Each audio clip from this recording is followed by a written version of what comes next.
Hare Krishna. Hare Krishna, how are you, Shrimati? Hare Krishna, Mataji, please accept my humble obeisances. Yes, Mataji, I'm very good. How are you? I'm good, thank you. Yeah, Satyabhama Mataji will host today. She is going to introduce you, Mataji, first. Hare Krishna, Citi Sakti Mataji, please accept my humble obeisances. Hare Krishna. I'll stay on mute until you call me, okay? Yes, thank you. And welcome to all the devotees who have joined. I would like to quickly say something about the Citi Sakti Mataji before we talk about the subject today. So I'm just going to read a few lines about Mataji and Mataji's experience previously. So Citi Sakti Mataji has been, practicing Krishna consciousness for over 25 years, based in London and UK. She serves as a preacher, mentor, and Sangha leader. She is a trustee for Bhaktivedanta Manor and for the Institute for Applied Spiritual Technology. She also serves as the chair for the Mental Disorders Subcommittee of Bhaktivedanta Medical Association. Graduating from Imperial College as a medical doctor and specializing as a consultant psychiatrist. She brings together over 2 decades of experience in scientific advances in mental health with Krishna consciousness and connects with a diverse audience of students, celebrities, politicians, healthcare professionals, and corporate leaders. She regularly broadcasts for BBC Radio on mental health, well-being, and spirituality with over 200 million listeners. Very bold. She features on TV and in a number of newspapers and magazines and has contributed to several books and papers. Hari. Jai. Very nice having you online, Mataji. Thank you so much to give us your time. And you're welcome. You must be very busy looking at you. Why do I look really tired and haggard? Is that why? Oh God. So today, Mataji, will be talking about deepening our relationship with hearing. So this is something I think we should all need to focus on, that how we can focus on just not on Maha Mantra, everything, basically deepening our relationship with hearings, how important it is. So again, welcome, Mataji, and hand over to you. Thank you so much again. Jai Hare Krishna. Thank you so much. It's so wonderful to be with all of you again. If some of you can a few more of you put on your videos, it makes a much more personal interaction. And I know for me, you'll get more out of me if I could see your faces. It's already difficult through a screen. It's not the same as in person. So yeah, if I could see you, that would be wonderful. Hare Krishna Mataji, I'm sorry, my video is not going on. You can't do anything your end, can you? I don't think so. I can, let me just, maybe the host, if you go to... Mataji, why don't you try logging off and logging in again? So that may help. I did that again, because I did it with the link and it didn't come on. So I did it with, with the numbers, putting the number, it's still not working, but never mind. That's the reason. Could somebody co-host me? Is that okay? Do you want me to make your co-host, Mataji? Can. Yeah, sure. Thank you so much. Okay, Deepa, I'm going to try and get you to... Yeah, it doesn't even give me an option to invite you to video. Yeah, because her video, the system which she is using, maybe that is a problem there. Okay, I'll try one more time to. Yes. Yeah? Yes. Thank you very much. It's So, nice to see you, Mataji. Nice to see you too. I'll see you again in a few minutes. Okay. So let's start with Mangalarchanam. This process of hearing requires the blessings of the acharyas, blessings of Krishna, because this hearing is really nothing to do with these ears, although these ears are an instrument for us to hear. Actually, really being able to hear requires spiritual intelligence, which is activated by the mercy of the Vaishnavas, by Krishna's mercy. So let's join together in chanting Mangalarchanam. Om Gyan Timirandasya Gyananjana Shalakaya Chakshurun Militam Yena Tasmai Shri Gurave Namaha. Shri Chaitanya Manobishtam Stapitam Yena Bhutale Swayam Rupa Gadamayam Dadati Swapadatikam Vandeham Shri Guru Shri Yata Padakamalam Shri Guru Vaishnavamscha Shri Rupam Sagrajatam Sahagana Ragnatam Vitam Tam Sajivam Sadvaitam Sarvadutam Parijana Sahitam Krishna Chaitanya Devam Shri Radha Krishna Padam Sahagana Lalita Shri Vishakam He Krishna Karuna Sindhu Dina Bandhu Jagatpate Gopesha Gopika Kanta Radha Kanta Namaste Tapta Kanchana Gaurangi Radhe Vrindavaneshwari Rishabhanu Sute Devi Pranamami Haripriye Vanchakalpa Turubhischa Kripa Sindhu Bevacha Patitanam Pavanebhyo Vaishnavebhyo Namo Namaha. Shri Krishna Chaitanya Prabhu Nityananda Shri Advaita Gadadhar Shri Vasadi Gaura Bhakta Vrinda Hare Krishna Krishna Krishna Hare Hare Hare Rama Rama Rama Hare Hare.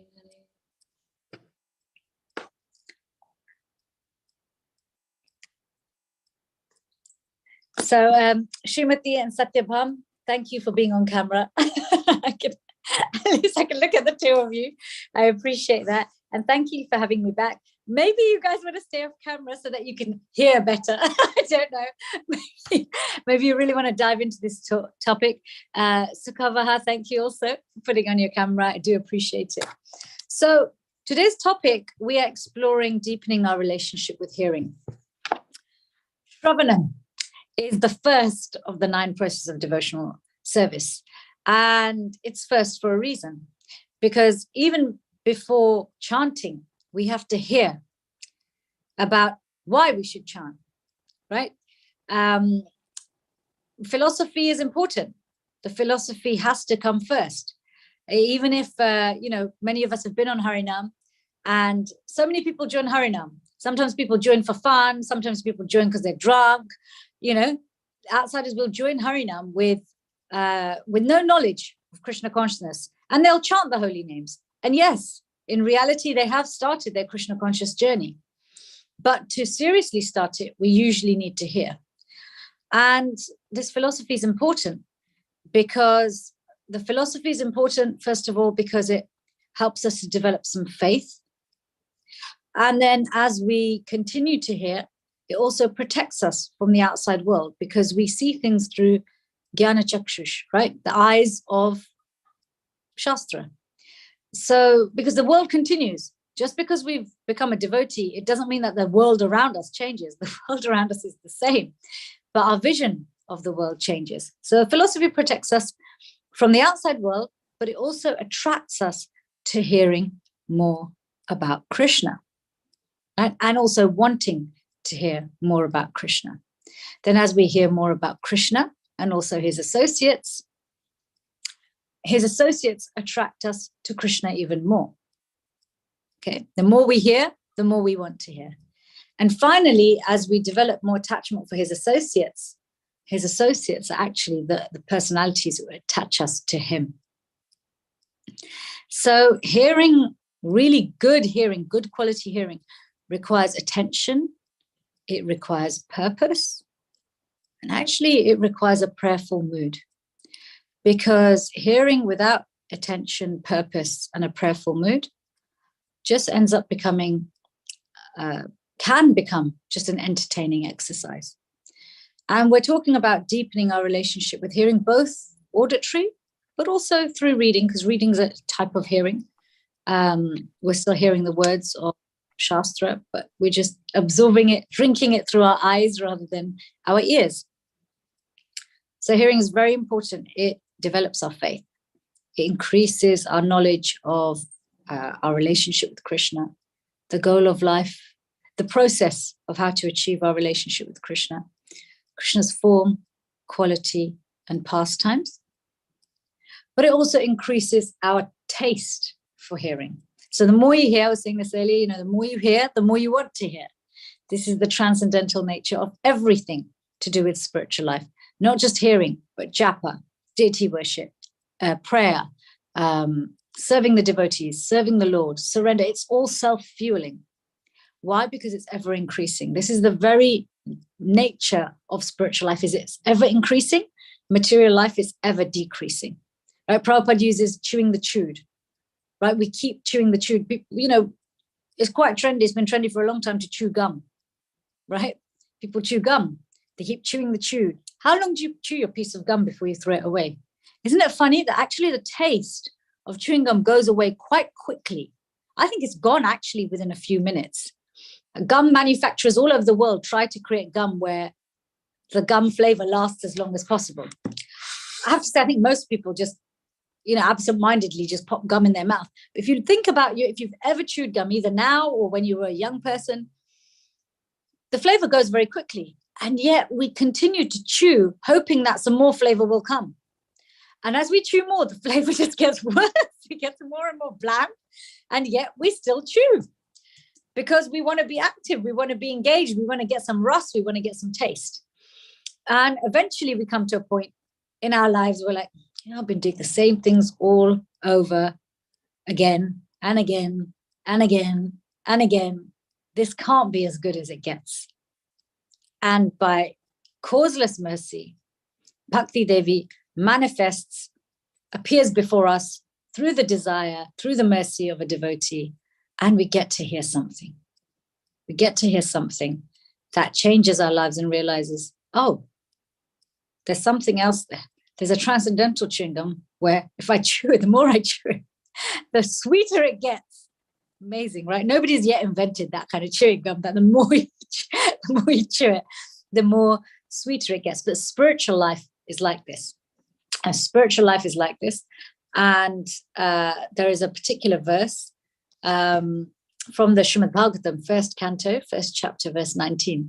Vayam tuna vitripyama uttam shloka vikrame yachrinvatam raskyanam sadhu sadhu pade pade. We never tire of hearing the transcendental pastimes of the personality of Godhead, who is glorified by hymns and prayers. Those who have developed a taste for transcendental relationships with him relish hearing of his pastimes at every moment. So the whole point of transcendental subject matters is to reawaken our memories of the Lord, to increase our attraction for his form, his quality, his pastimes, to strengthen and increase our faith, but also our practice, right? When we read something wonderful, something inspirational, often it fuels our deity worship. It will fuel our japa, right? So there's different ways for us to hear. I have to thank His Holiness Shivram Swami for his wonderful book, Shuddha Bhakti Chintamani. I often refer to this book in terms of understanding these 9 stages of devotional service from Shraddha through to Prem, and how our 9 processes of devotional service are applied at each stage. It's a book I return to time and time again. It is an expansion of Nectar of Devotion. Maharaj goes into the topics far more deeply. And so much of what I'm sharing with you is from his exalted mind and his heart and his realizations and his great research into many scriptures, which he has so much realization and connection with.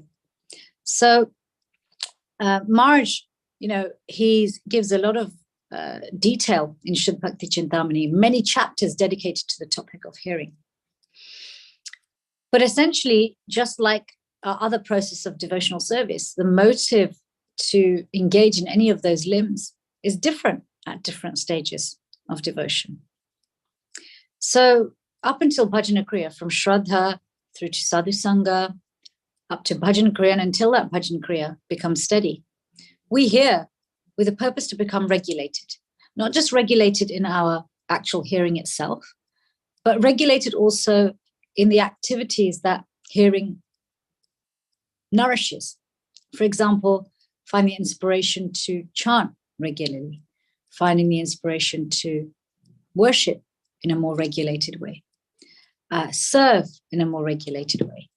So in the beginning, really, a lot of our hearing is based around how can I hear and read in such a way that I become more regulated. As we achieve regulation and we become more fixed, then our hearing starts to change angle, in the sense that our motivation, our prayer, our purpose for reading will automatically, we'll find that we're reading to develop more love for Krishna, because we have a more mature appreciation for what we're reading. We're really able to see a different layer. This is the amazing thing about spiritual knowledge and spiritual experience. This ever increasing aspect of it is because it's so revelatory. Right? All of Krishna consciousness, Prabhupada says, all of Krishna consciousness can be found in just one book, one word of Shastra. One word has everything in it, if we understand it fully. One word contains everything. We, of course, read all the words because depending on our receptivity, we will pick up different things. So reading is self-fueling, it's revelatory as we surrender to Krishna. So he gives us the knowledge of how to come to him. And we require different types of knowledge at different stages in our devotion. So when we are, getting to a point of trying to become regulated, Krishna is revealing the knowledge in such a way and revealing the understanding in such a way that we are inspired to become fixed. We're inspired to give more, to prioritize properly, to become more aware of our shortcomings and blocks that might be, impeding our regulation. And so this part of the journey can be difficult because the very things that make us regulated, we don't really have a taste for. Right? There'll be times when you're reading certain things and you're very enthusiastic. There's other times you're reading it and you don't feel like reading. It feels like a mechanical process, doesn't it? So, but this is part of the process. That actually, the more you hear, the more you develop a taste for hearing. This is exactly what this verse says, that we never tire of hearing the transcendental pastimes of the personality of Godhead. But they've gone through a process to get to that point where they never tire of hearing. So what happens next stage is then we are attracted, we want to develop some love for Krishna. So the hearing is different. It's achieved a steadiness. It's achieved a steadiness because those things that blocked us from hearing in a more regulated way are no longer blocking us. They try, but we're like, it's all right. I'm going to just step over you. I know you're in my way, but it's all right. Move, right? I'm not going to pay attention to you. I mean, they're going to jump over or kick you to the side or lovingly ask you to move out of my way, whatever it is, whatever hurdle you have, the type of hurdle, move out of the way. And as well as having steadiness, we want to develop love. And as we develop that love, we then have this taste for hearing, where that taste becomes attachment. That attachment fills us with emotion, and that emotion fills us with love. We love to hear then. We are compelled by love for Krishna, just like a young girl or a young boy who's madly in love. They are compelled to hear about the other person out of love. It doesn't even have to be a young girl and young boy. Parents just talk about their kids, especially parents to small children? They talk about their kids all the time. I remember my little girl, I think back now, and she's not a little girl now, she's a teenager, but when she was small, I would find myself just talking about her spontaneously for any old reason, oh, she did this, she did that. And it's the most insignificant things, right? And yet they're so delightful. Why? Because of love, right? Love does this. When we love someone, we just talk about them. So when we have taste and attachment and love, we are compelled by that love. We want to hear out of love, oh, what did Krishna do next? And then what did he say? So there's never a time that we're too advanced to hear. There's never a time that we're too advanced to chant, right? So hearing reaches a stage where it's compelled by love. So we're always hearing, hankering for hearing at the more advanced stages. You read Chaitanya Charitamrita, and Lord Chaitanya never tired of hearing. He just heard differently, and he gave us many examples of how to hear differently depending on our stage of qualification. So Maharaj very nicely actually identifies 4 ways of hearing. So the first type of hearing we engage in is progressive hearing. Now, this is the kind of hearing that Prabhupada widely talks about and recommends widely to all devotees, that progressive hearing is when we hear in a systematic way, like he suggested. You start with my small books, you read Bhagavad Gita, you read Srimad Bhagavatam, cantos 1 to 9 first, before you get to canto 10. Not that you just jump to canto 10, because we must understand, like I was saying earlier, the philosophy to protect us from the material world, to build our faith, to understand Krishna's opulence first, to attract us to Krishna, before we dive into the intimate side. So he gives us a progressive way of reading. Now, when we read in a progressive way, Krishna's pastimes come up incidentally. So we're not pursuing a specific pastime, but it comes up. I mean, Prabhupada gives us permission to read Krishna book because he knows, Krishna says, one who understands the transcendental nature of my disappearance and appearance never has to take birth again here. So he understands how important that is, but he understands the danger of us coming across topics when we're not qualified for them, because we then make offenses. Okay, and Krishna warns against this. He tells us not to share this knowledge with those who are not devotees, who are unqualified, who are offensive, because that hurts them and it hurts us. It's also the 10th offense against the holy name, but it's also like a 10th offense against speaking about Krishna and hearing about Krishna. So we're progressive. We hear Krishna's pastimes, they come up as we progressively qualify. And all devotees must start with progressive hearing. So we have to. And this helps us because it helps us to mature our relationship with hearing.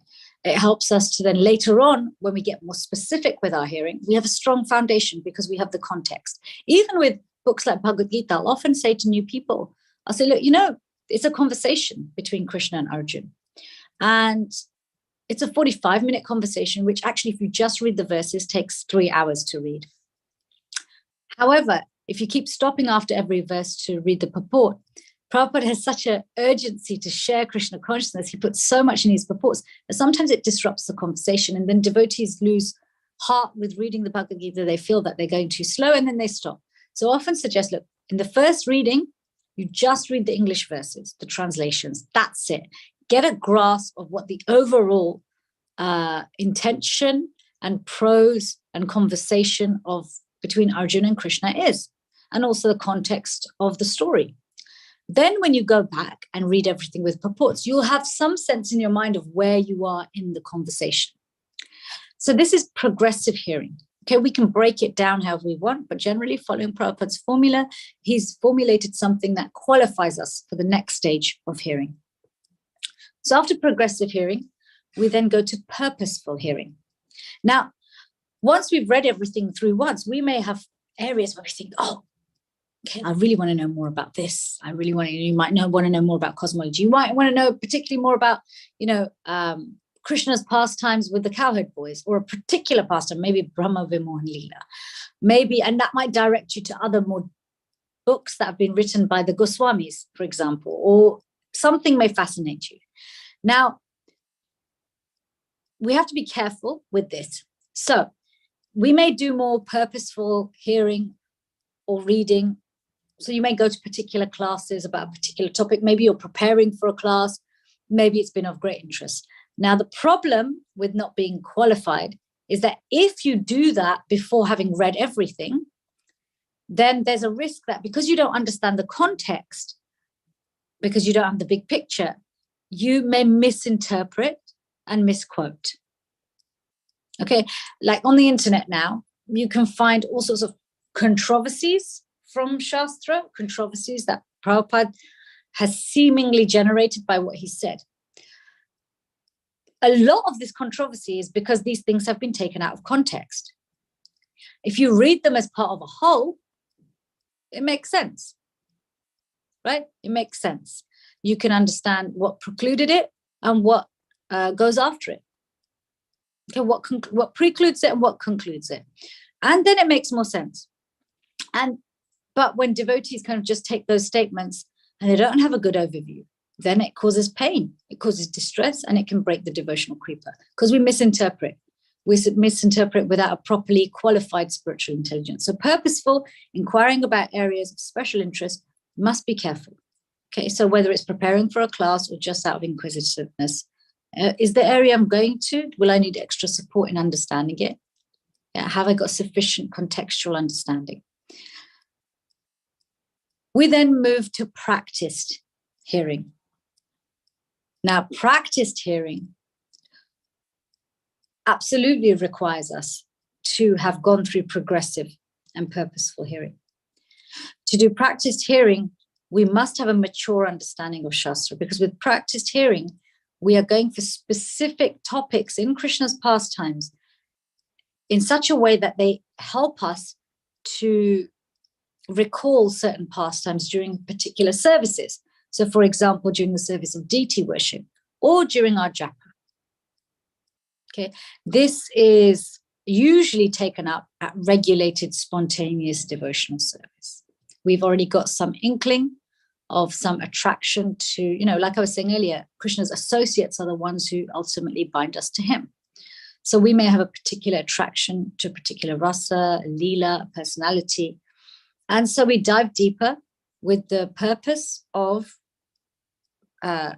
practicing going into that and recalling that pastime whilst we're chanting or engaged in deity worship.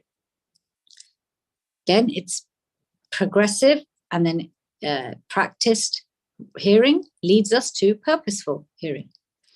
And last but not least, specific hearing. This is the most advanced. We go into detail then into the Ashtakalya Leela, so which is the eightfold daily pastimes of Krishna. And this is a point at which one really is qualified, to really be, the spontaneous devotional service in practice or in regulated devotional, spontaneous devotional service is not requiring so much practice. There's taste there, and it's looking to be deepened into attachment and path. But in all of these stages, there needs to be attention, there needs to be a purpose, and your purpose is different depending on where you're at, and to become regulated, to develop love, or to be compelled by love. But also, it's got to be coupled with prayer. When prayers can be inquisitive, we might be inquiring something from Krishna, we may be expressing something to Krishna, or we may be seeking guidance, or to Guru. So these Mangala Archanam, these invocation mantras, there's a reason every single person who writes a book precludes it, introduces it with the invocation mantras. There's a reason why when we give class, we always say the invocation mantras first, or we should say the invocation mantras first, because we can't do this on our own. It doesn't matter what your IQ is. It doesn't matter how sharp your hearing is. If we don't have the mercy and the blessings of the Vaishnavas, if we don't have our open heart, then the filter of the mind is clogged up with so many lifetimes of impressions that will misinterpret, misconstrue, and the mind may even use those same things as ammunition to draw us away from Krishna. Okay, because until the mind is trained to be our friend, the mind will act as our enemy. So we must bring the mind to a place of being a student. And that also comes with the mercy of the Vaishnavas. So attention, so hearing. How many of us have gotten into the habit of hearing passively? It's on in the background while you're cooking, while you're driving, while you're doing something else. to convince us, oh, I'm hearing so many classes in a day. Really, better we hear one class attentively. If somebody was giving a class in person, you would sit and listen, and only sit and listen. You wouldn't say, oh, I'm here rolling my chapatis while I'm, hearing what you're saying. I'm good. While you're speaking, I'm going to sit and do my lipstick, curl my hair, or I'm going to do my paperwork for my office, or I'm going to tie my tie.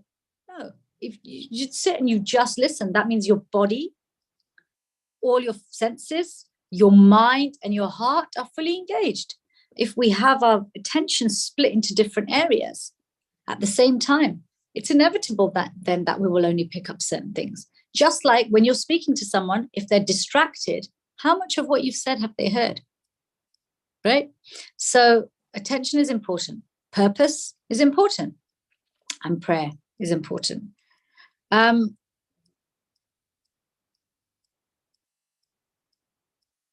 So with deepening our relationship with hearing, first of all, let's make a sankalpa together. Let's make a sankalpa together. In this modern world of technology,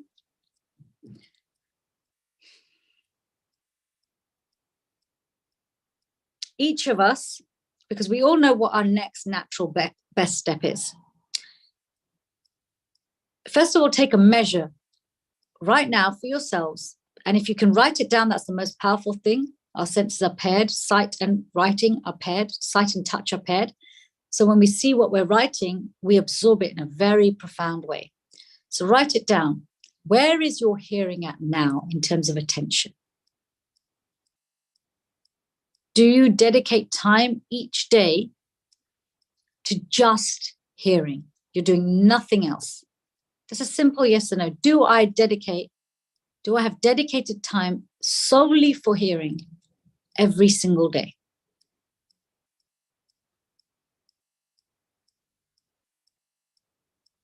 And if it's not every single day, how often then? How often are you hearing attentively, with no disturbances, with no distractions? If it's once a week when you go to the temple, write that down. If you're somebody who every single day religiously will listen to a class with no disturbances, write that down. Even if it's online, that's fine. You're just hearing, that's it. Our aim is that we do that every day. Okay. So if you're away from every day, what's your next natural step? What would you need to do to reach that point? What's the next step that will help you? So if you're moving from only going once a week to the temple, okay, so can you increase it to 3 times a week and hearing at home twice and once in the temple? When would be the best time of day for you to do that? Is it in the morning? Is it when you come home from work? Is it just before you fall asleep? And I don't mean just before you fall asleep as in put on the class and close your eyes and hope you fall asleep listening. I mean, the hour before bed, do you sit up, take notes, listen to the class? Because if you can saturate your consciousness in a topic of interest before you go to bed, 100% it will affect your dreams. That is where your heart and soul and your mind will go. That's where your subtle body will go. You can make spiritual advancement while your physical body is doing absolutely nothing. Okay, it's really powerful. So what's your next step? If you're at 3 times a week already, or maybe you're listening every single day, is it that you need to mark out some time where you're not doing other chores while you're listening? I mean, it is possible to hear attentively while we're doing certain chores or certain activities. It's possible, but it's still not as fully attentive as when we're sitting in one place. There'll be certain times where I'll conscious, oh, wow, that was amazing, really powerful. Oh no, my subji's burning, or oh no, I've got to wash the bleach off the bathtub, or you know what I mean? Oh, an email has popped up, right? So sometimes people listen at work. They're doing their work thinking, oh, I'll do the spreadsheet while I'm listening to this class. It's going to split your attention. So maybe that's what you need to work on, is carving out, well, how much can I give? Okay, I can do 15 minutes a day of just completely attentive hearing. Then I would like you to identify, what's your purpose for hearing? Be honest with yourself. Are you hearing still trying to achieve regulation? Is that the purpose of your hearing? This is good to identify, because then you can direct. The third aspect is direct your prayer towards that purpose. When we're praying, when we're saying the invocation mantras, yes, we'll get blessings even if we say it mindlessly, but we get more blessings when we direct them. Right? Krishna says himself, he says, thy will be done. Whatever you ask me for as super soul, I facilitate. So we're desiring all the time. We're begging all the time. We're asking all the time. Better our begging and asking is directed. So Krishna, I want to become more regular. If that's your prayer, do it. Acharyas, please help me. I want to become more regular. I know if I become more regular, then I will develop taste. So be honest, what's your motivation? Are you hearing to develop regularity? Are you already regular and you're hearing to develop love? Or do you feel like you can't, hearing is so irresistible to you because you just love hearing about Krishna? And it doesn't matter what you hear. And this is the thing, love is not just an emotion. And interestingly, it sounds like a contradiction. The more specific our love for Krishna gets, the more diverse our attraction for hearing is. So it's almost like the person who knows what their relationship with Krishna is so locked into the love of that relationship that even if they hear philosophy to do with the Mahatattva, it reminds them of their love, my love. Who is my love, right? Mother Yashoda, when she sees in the gopis, the older gopis, they see Krishna in his, kingly, princely armor on the battle of Kurukshetra. They don't see him as a prince and a grown man that the gopis fall in love with, or queens of Dwarka find handsome and charming and, physically attractive. They see him as young boy. They have the letdown reflex. Their breasts start producing milk. It's because their love is so specific, but their love is so specific, and yet it doesn't depend on the externals for them to feel that love, right? So this is actual, I'm hearing out of love. Somebody hears out of love doesn't go, oh yeah, no, that's about Kurmadev. So no, yeah, it's not attractive to me because I only like Krishna in Vrindavan. No, when they hear about Kurmadev, they think of Krishna in Vrindavan. Oh, Krishna's amazing. Krishna's amazing. Look what he does for us. So what is motivating? What's the purpose of your hearing? And last but not least, prayer. Find a prayer that resonates with you in your own words when you sit down to hear or read. A prayer that you can make, that you put your own words to. They're your words. Krishna already knows what's in our heart. But when we articulate what's in our heart, then we engage in relationship. We put him in a place from being an observer to somebody in our life who we want to have as more than an observer, as more than a person who's just our supplier, but somebody who's there as, Krishna, I know you're observing, but I'm really interested in your observation. What have you seen? I want to know. And hear me. I want you to hear. I actually want you to know what you're seeing. I want you to know what I'm seeing, because I know you see more than I do, but, can you help me? So write your prayer in your own words the next time you sit down to hear. I'm conscious that this is a 1 hour session and it's almost 4:45. And also it's harder to keep attention online as well. So I'm going to stop there. I've said a number of things and I'd really like to hear from you, whether they're comments, whether they are complaints, or maybe you have some questions. So Satyabham, I'll hand over to you to continue. Thank you. Thank you so much, Mataji. Yeah, I've never heard of 4 different types of hearing and mainly the importance of prayer. So that was really nice. Thank you so much. A wonderful session. Devotees, if you have any questions, comments, realizations, please unmute yourself and please keep your cameras on when you're asking questions and during the discussion. Thank you. Hare Krishna. If you have questions and you can't put your camera on, you can still ask questions. It's okay. Yes.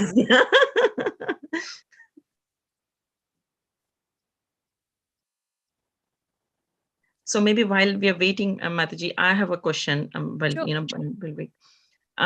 So I've noticed that, when I'm hearing classes like Srimad Bhagavatam or CC classes mainly, why does it happen that my attention goes away when there's a philosophy is discussed, when there is a particular pastimes are discussed, like, prayers of Prahlad Maharaj or pastimes of Vrindavan.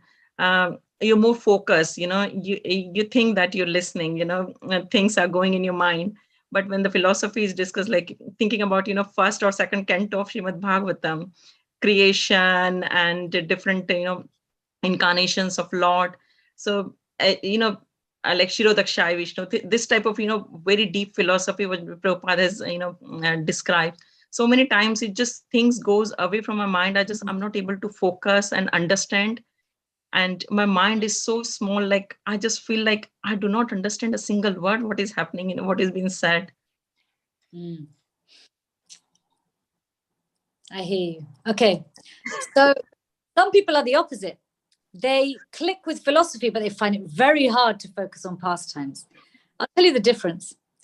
Philosophy, at least at the practice stage, the vehicle for understanding it, just like for hearing an instrument is ears, right? But for understanding philosophy, the vehicle is the rational intelligence, the logical intelligence. The vehicle for understanding Krishna's pastimes is our emotional intelligence. So, when we hear about the Vedas and why different types of Vedas exist, so like the Itihasas are there, the histories are there. And Krishna actually talks about how these are for the less intelligent, women, children, etc. Why? He's talking about people who have high emotional intelligence. Kids are very in tune with emotional intelligence. Women are very in tune with emotional intelligence. So Krishna recognizes there's different types of intelligence. It's just human beings who think that there's only one type of intelligence, So there's this side. And now it's Kali Yuga. So there's some women also who are more wired towards rational intelligence than emotional intelligence. And equally, there are men who are more wired towards emotional intelligence as their instrument for hearing, and rather than rational intelligence. So in each of us, we'll find that at least, in the beginnings, and beginning stages can even be up to 10 years post-initiation. It takes time. I've noticed it takes about 10 years after initiation before devotees really start getting some maturity in their Krishna consciousness, and they're brave enough to really see their stuff, not let it get to them. So, but it's okay. That's part of the journey, and it's not the same for everybody. That's just a rough kind of, just in my experience. That's all. And so, if you understand in that sense that the natural gift you already have is that you connect with emotion, because pastimes are related to emotion, and maybe your biopsychosocial nature doesn't naturally connect you with the philosophy, then you don't have to worry about it too much, but understand that philosophy is still important for you to understand, because until your appreciation for the pastimes is truly from the heart, you do need to understand the philosophy, because sentiment without philosophy, or pastimes without philosophy just ends up being sentimental, right? And philosophy without the pastimes actually just becomes dry speculation. So I noticed, like, a lot of the boys will say, I love the philosophy, and they'll sit there and they'll cogitate and argue about the nitty-gritty points, and they find it attractive because their mind is in that place, and the pastimes, sometimes they're interested in the beginning and then they glaze over unless they can ask a philosophical question about the pastime, and vice versa. Women, you see the opposite. But again, like I said, you see diversity. I've also seen women who are very cerebral, and then I meet some rare souls who actually have an equal, even in their conditioned state, they have equal ability to dive into philosophy as well as pastimes. But as we become less dependent on our nature here to be able to hear, right, then actually it doesn't matter, because our heart is so attracted, as this verse says, we have such a taste for hearing about Krishna, whether it's philosophy or pastimes, that that attraction bypasses whether it's our rational intelligence or our emotional intelligence. Is that okay? Yes, it does. Thank you so much. Make much. An active, concerted effort, because that's your endeavor. Krishna appreciates the things you can do spontaneously, but he really appreciates where we work a little harder for him. We're saying, okay, I'm stretching myself. This is me leaning into you, Krishna. I'm going to just lean in a little bit more, just a little bit more effort. Yeah? Yeah, makes sense. Thank you. Thank you. Okay.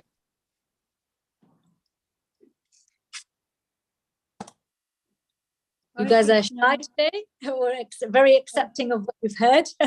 Anyone else? Yes, I'd like to have a word, please. My video still isn't coming on. I'm sorry That's about okay. that. And I like your voice, Deepa, so it's fine. My obeisances. I've always wondered, how can I increase my love for Krishna? And I've never been able to really answer it.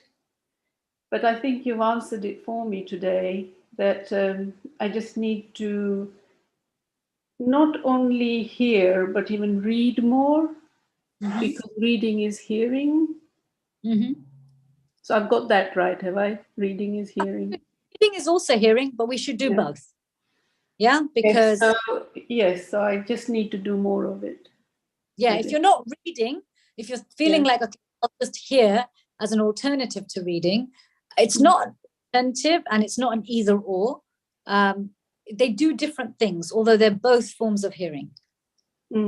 I do find that, I'm less distracted now when I'm reading. And so I feel that that's kind of, I've focused on that and I feel really good about that. Very good. But like all things, it takes such a long time and so much of reading before I've come to this.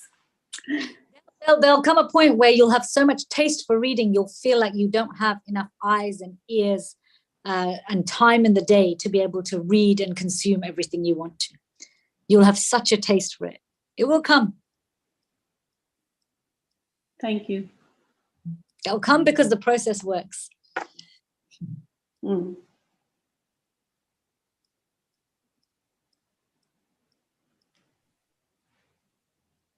Any other questions, devotees? Hare Krishna. Hare Krishna. Who am I speaking to? This is Namrata. Hare Krishna, Namrata. Nice to see you again. Oh, yes. By the way, please accept my humble obeisances. All glories to Guru, all glories to Guru Brahma.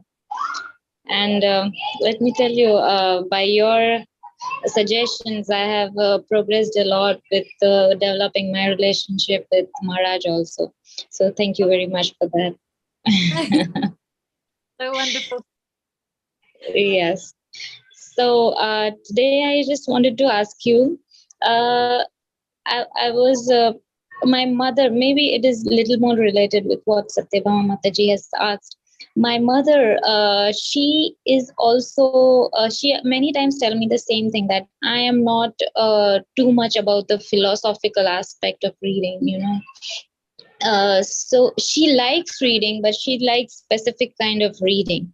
So when it comes to, I tell her to, you know, read Prabhupada, or at least not read, then hear Prabhupada. But she is little specific towards, you know, some listeners and all. So how, and she is more, I mean, the philosophical reading, whenever I ask her, she's like, oh, I cannot understand this so much. And she's like that. So how do one promote oneself, you know, is it that if she's not well, what does she like? She's more towards maybe a fictional kind of reading and like that. So if she's into fictional reading, she likes to be entertained when she reads, right? So give her, you can read Krishna book, because Krishna book's for everybody. She's not ready for Canto, but Krishna book is for everybody. Also lots of, you know, you can also give her Mahabharata. You could give her Ramayana. You know, especially when people are first starting out, it's really important that we give them something give them Krishna in a way that they will naturally have an attraction. So some people aren't even to philosophy or pastime, they just want to eat, right? So we give them prasadam. Yes. So if your mother enjoys being entertained, give her Ramayana, Mahabharata, and Krishna book. Okay.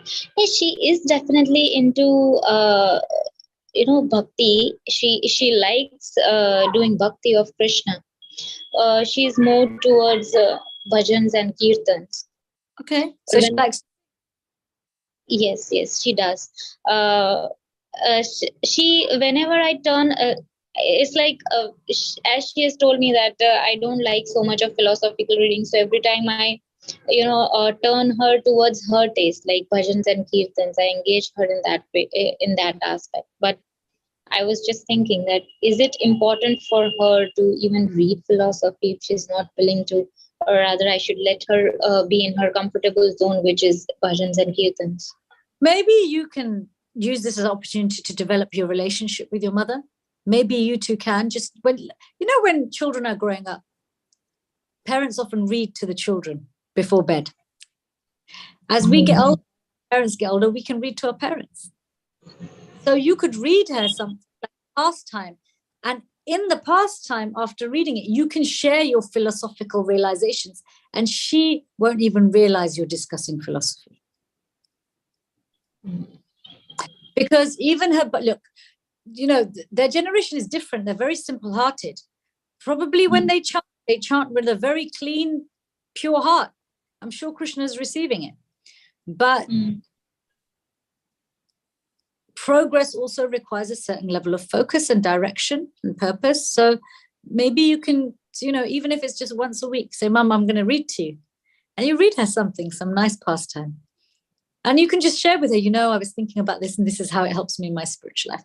And before you know it, she will start sharing things with you too. I had this realization. And moms do that. If you're someone's child and you teach them something, they think they just come up with it on their own. Years later, they're like, yeah, I've always done this. Oh, really? So you could try that. Okay. Yeah, I think I can do that. Maybe, some stories from Srimad Bhagavatam and then a little philosophies from that. I think that I'll try that. If she's in the kitchen cooking or she's just sitting there saying, oh, I'm reading this. It's so nice. Listen to this. And you just read a paragraph. All of Krishna consciousness is there in just one word of Shastra. You read a paragraph, there's plenty. Yeah. Maybe in small packets. Yeah. Where are you in the world at the moment? I'm in India. Where? In India. Yeah, but where? Where in India? In Mumbai. I knew it. I could tell from the traffic in the background. I thought, I'm pretty sure. Oh my goodness. He's in Mumbai. I'm going to check if I'm right. Nice to see you again. That's a good guess. Yeah. Yeah. So thank you. You're very welcome. I think you were going to unmute. Is that right? I don't know if you were just leaning over or if you were going to unmute. No, I was just thinking if somebody else has some questions, I was just ready to unmute. Yeah, no. I was saying to Braj Vilasini because I saw her lean forward before. Braj Vilasini, Is that correct? Were you leaning forward to unmute or was that just you leaning forward?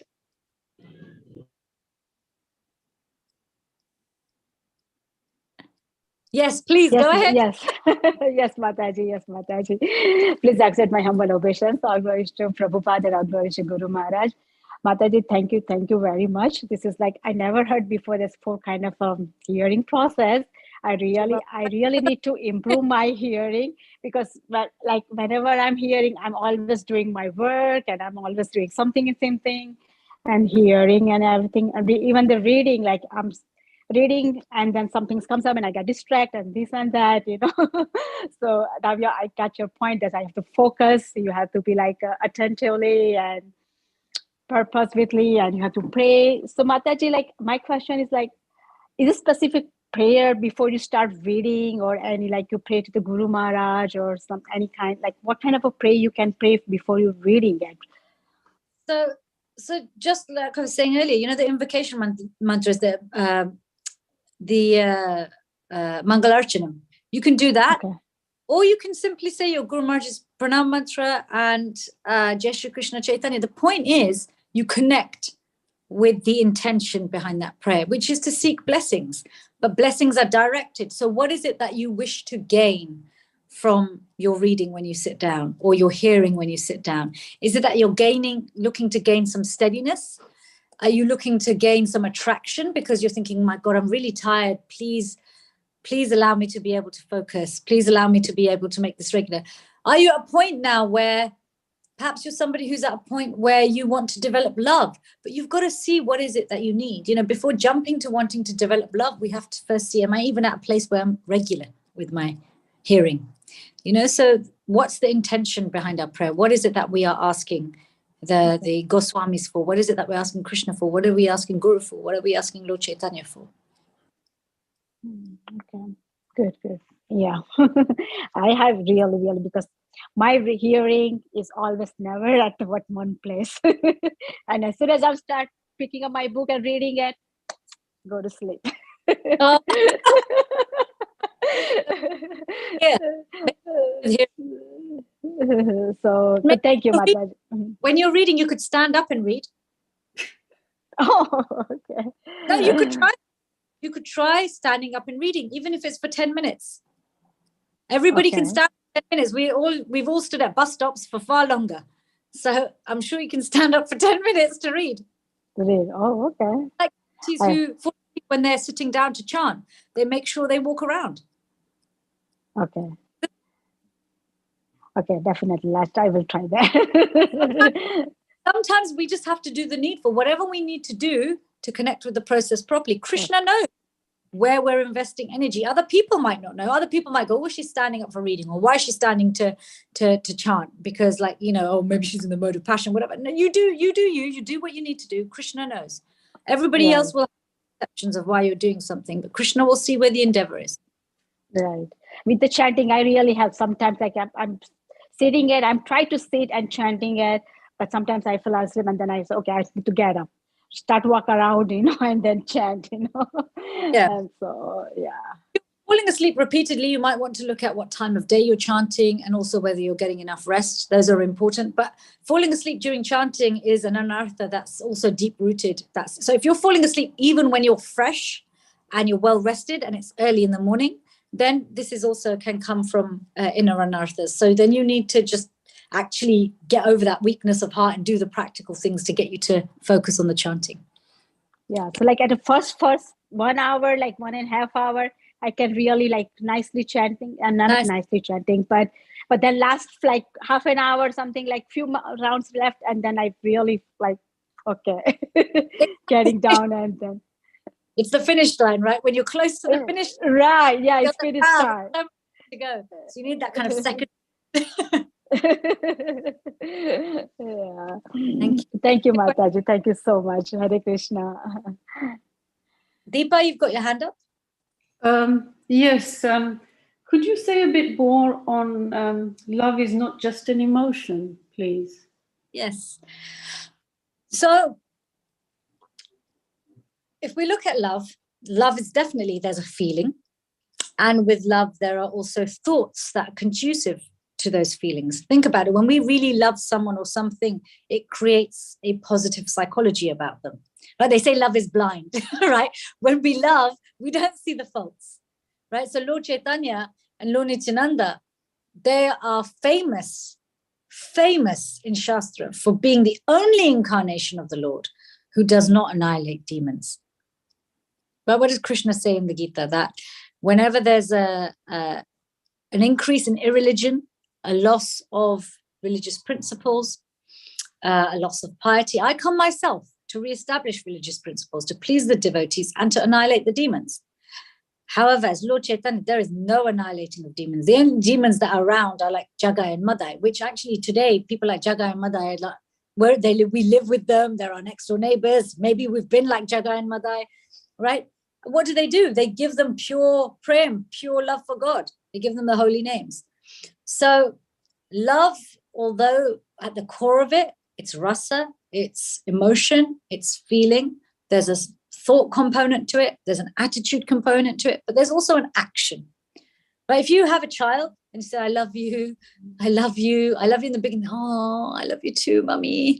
I love you, daddy. I love you. But you don't feed them. You don't dress them. You neglect them. You can say, I love you till you're blue in the face. There'll come a point where they'll just starve and die. Okay. So we might feel, if we say, I'm only going to engage in the 9 processes of devotional service when I feel like it.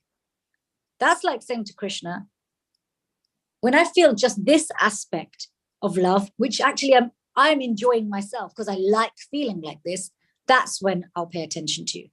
But if I'm not getting any enjoyment out of it, then I'm not going to serve you or hear about you or talk to you. That's like telling your child, I'll say I love you, but I'm actually only going to act on it if it's pleasurable to me.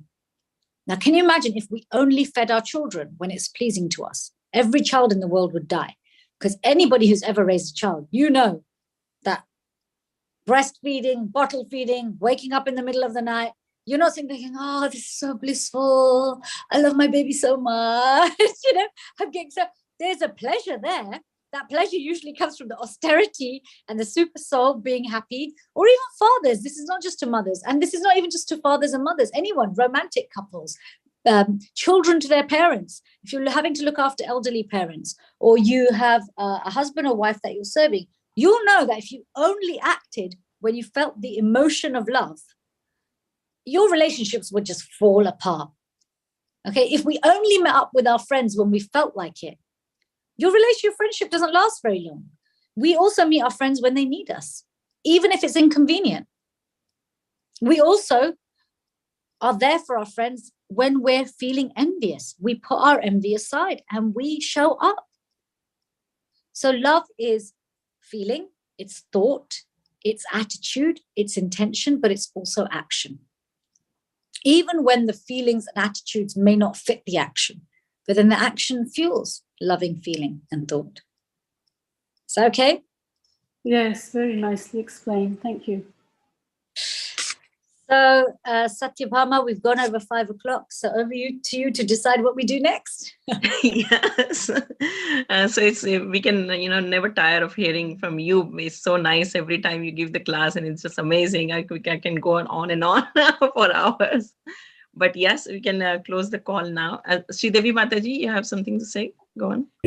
Hare Krishna, Citi Sakti Mataji. Thank you so much for the wonderful class. So I always didn't think about much about this hearing process until you said today, like we have different stages of hearing and how attentive we should be. Yeah, sometimes for any lectures, even I do some chores and I listen, but most of the time I also feel that if any important things are there in the class, I have to take out time to write notes, and I should not listen like this. I'll just put a note that I have to listen to this lecture again and make notes like that. So, but it doesn't happen much of the time. It gets postponed always. And and that too. And nowadays, because of this call, like I'm very grateful to Guru Maharaj that he started this call daily. And because of this call, we are able to sit before the computer and listen properly, at least 30 to 40 minutes of the class. So I just want to express this. You guys are so fortunate that your spiritual master makes himself so.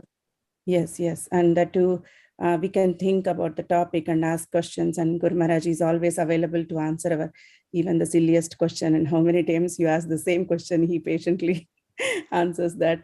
So yeah, Mataji, like nowadays it's becoming a little habit to sit and listen, but I have to improve a lot on that too now. Yeah, but rather than beating yourself up about improving a lot, do something that you can realistically do, that you can actually just do now. Yeah. Even if it's just, okay, I'm going to listen to class and I'm just going to write 2 points. That's it. Yes. If that's what you need, just 2 points. Just write 2 points. Mm-hmm. Those 2 points will develop into paragraphs or lists. And then it'll become just habit. It'll become natural and you'll start to relish it. Endeavor attracts mercy. Mercy is Krishna and the Vaishnavas. They grab us and they pull us towards them. Mm-hmm. Yeah?